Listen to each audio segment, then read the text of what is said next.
Hey everybody, Michael Snyder, Pacific Northwest Weather Watch. Today is July 8th, and right now I am in Mountain View, Hawaii, waiting for the volcano to go off down here across the Big Island.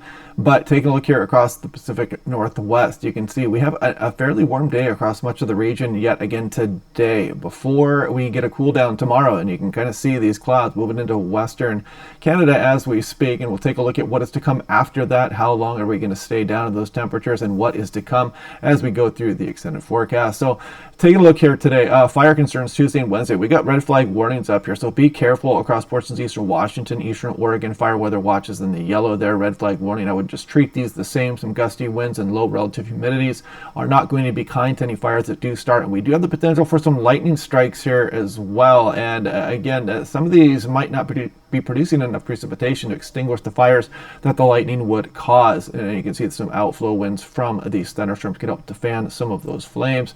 And this is that lightning threat one more time here again today. It does include portions of Oregon. Grants Pass, Medford is right there. You can see it. If you go up and across the Cascades as well, you get a little bit more coverage there as you go towards the central portion of the Cascades and on in through eastern Oregon.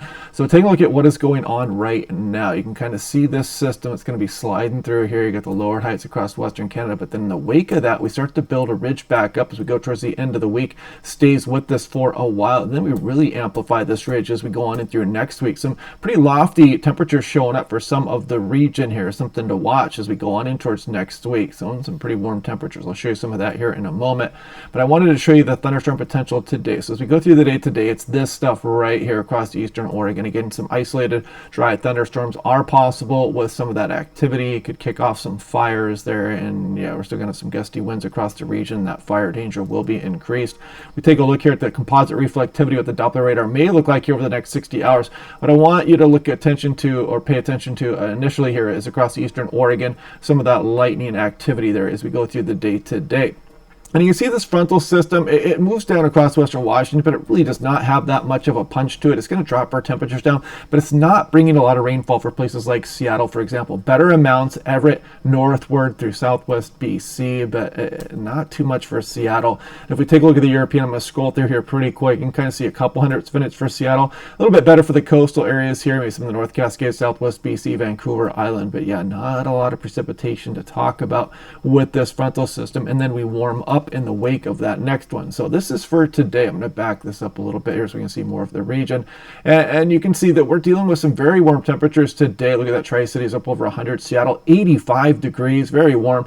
Portland, 90 degrees as well. And if we go through tomorrow, look at the cool down coming here for western Washington. Mossbacks, you don't like the mid 80s. Just wait a day here because it's really going to drop the temperatures down. And there we go. Thursday, keeping temperature suppressed one more time. But as we go through the upcoming weekend, we start to warm things up again. Friday, July 11th, there's the 12th, 13th, 14th, 15th, and on in through next week. Look at this here as we go through Wednesday, July 16th. Very warm conditions. Some of the ensembles are actually flirting with upper 90s for some of western Washington there, but still some uncertainty and a forecast of that far out. And we'll be watching that here over the next few days. And if we look at the European as of yesterday afternoon, look at Seattle. You know, we ramp up these temperatures and look what it wants to show for a Wednesday, 100 degrees. You take that with a grain of salt right now. You can see we're still up over a week out from that still as of right now. The ensemble, though, does show pretty warm temperatures. If you average things out, we are going to get pretty warm, it does look like, as we head on in towards next week. And really through the end of this week as well, after we get through this weak frontal system moving through the area. And also the ensembles, you can kind of see that you have all 50 of them lined out there, and a couple of them do have temperatures up towards 100. You kind of throw that out right now, but the control run shows 100 as well. But you see the ensemble mean much more realistic there, is somewhere in the upper 80s or towards the lower 90s for Seattle. But overall, we are going to be warming up here as we go through mid-July. And if we take a look here, actually, let me back that up one more time here. Now I'm going to take a look at some of these temperatures.